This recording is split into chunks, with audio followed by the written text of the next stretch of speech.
तो कैसे मिल रही है इनको पैरोल?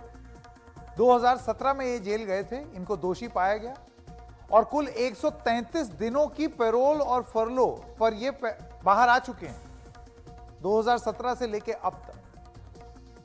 आइए इस पर एक नजर डालते हैं। 2019 से 2020 के बीच में 6 पैरोल अर्जियां इनकी खारिज हुई। तो ये लगातार पैरोल लगाते रहते हैं। आगे चल के हम आपको ये भी बताएंगे कि पैरोल क्या होता है, कौन देता है, वो सारी चीज पूरा एक्सप्लेन। 2020 में 24 अक्टूबर को एक दिन के लिए बीमार मां से मिलने के लिए इनको पैरोल मिला। 2021 में 21 मई को एक दिन की पैरोल पर बीमार मां से मिलने के लिए ये गए। लेकिन 2022 में, ये जो साल है 2022 जो बीता साल है, 91 दिन की जेल से रिहाई से मेरा मतलब पैरोल पे आप बाहर निकले, यानी कि सजा आप अभी भी काट रहे हैं लेकिन आपको एक छूट दी गई है कि चलिए बाहर हो आइए। 91 दिन। 2023 में 21 जनवरी से 40 दिन की फिर पैरोल पर पूर्व डेरा प्रमुख की जयंती मनाने के लिए वो आए हैं। लेकिन मना कैसे रहे हैं? तलवार से केक काट रहे हैं।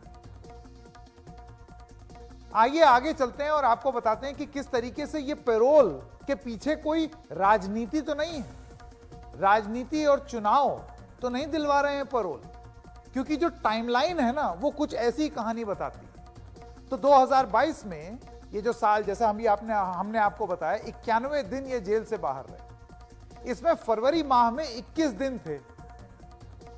91 में से 21 दिन फरवरी में थे।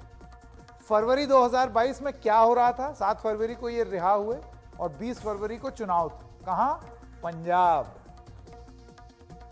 जून 2022 में ये 30 दिन के लिए बाहर आए।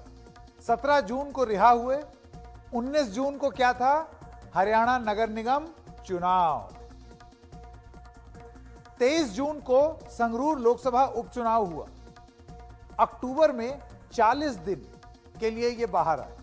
14 अक्टूबर को ये रिहा हुए और बाहर आए। 3 नवंबर को क्या था? आदमपुर, जो कि हरियाणा में है, उसका विधानसभा उपचुनाव। क्या ये महज इत्तेफाक है कि ऐसे ही ये सारी चीजें हो जा रही हैं? सोचिएगा जरा। अब अक्टूबर 2022 में पैरोल इनको क्यों दिया और इन्होंने उस दौरान क्या किया? पैरोल किस लिए दिया जाता है और आपने किया क्या? इसलिए दिया जाता है कि कोई बहुत जरूरी चीज है, आपको करनी है। जैसे कि पहले इनको मिलता था, बीमार मां से मिलने के लिए बाहर आते थे। लेकिन इन्होंने किया क्या 2022 में आकर के? बरनवा आश्रम से ऑनलाइन सत्संग किए इन्होंने। करनाल की मेयर रेणु बाला भी उसमें शामिल हो गई और रेणु बाला ने राम रहीम को पिताजी कह दिया कि आप हमारे पिताजी समान हैं। अब आइए चलते हैं, जरा ये पता करते हैं कि पैरोल होती क्या है और इसकी शर्तें क्या होती हैं, किस हिसाब से पैरोल दी जाती है।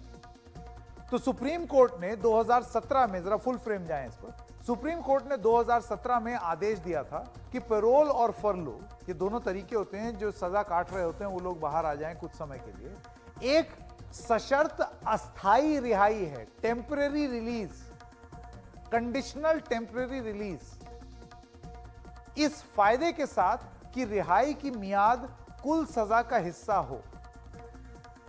अब इसका प्रमुख कारण है कि कैदी को अपनी निजी और पारिवारिक समस्याओं को हल करने का अवसर मिले और समाज के साथ वो अपना नाता बनाए रखे।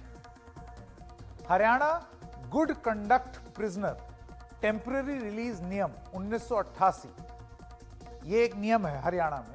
उसमें कैदियों के सजा काटने की एक अवधि के बाद अच्छे व्यवहार के लिए अस्थायी रिहाई का प्रावधान है, यानी कि आपने अच्छे तरीके से आप रहे तो आपको फिर रिलीज कर सकते हैं। नियम के खंड 3 के तहत राज्य सरकार, यहां अब आपको पता चलेगा कि ये किसने रिलीज किया है, कैसे पैरोल मिल रही है उनको, कैसे वो छूट के बाहर आ रहे हैं कुछ समय के लिए। नियम के खंड 3 के तहत राज्य सरकार क्षेत्र के जिलाधीश या किसी और नियुक्त अधिकारी की सलाह पर कि कैदी की कहां पर रिहाई होनी है, 3 सप्ताह के लिए कैदी को रिहा किया जा सकता है।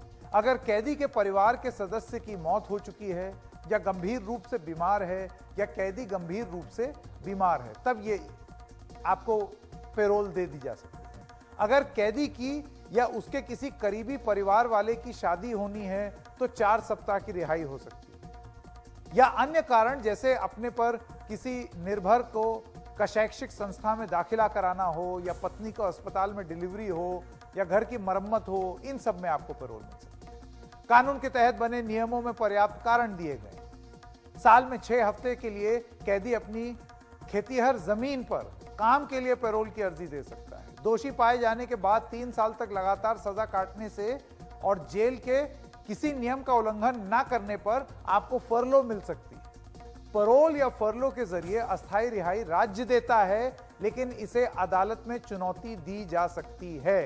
तो जैसे कि आप देख सकते हैं, यहां पर राज्य सरकार से सवाल पूछे जाएंगे कि क्या इन शर्तों में से कोई शर्त थी जो कि राम रहीम पर लागू थी? क्या ऑनलाइन सत्संग करना एक बहुत बड़ी मजबूरी है जिसके तहत पैरोल मिलनी चाहिए? या फिर तलवार से केक काटना एक बहुत बड़ी विपदा आन पड़ी है एक इंसान के जीवन में कि उसके लिए पैरोल दी जाए? ऐसा क्यों है कि ये पैरोल दी जा रही है और वो भी चुनावों के इतने नजदीक?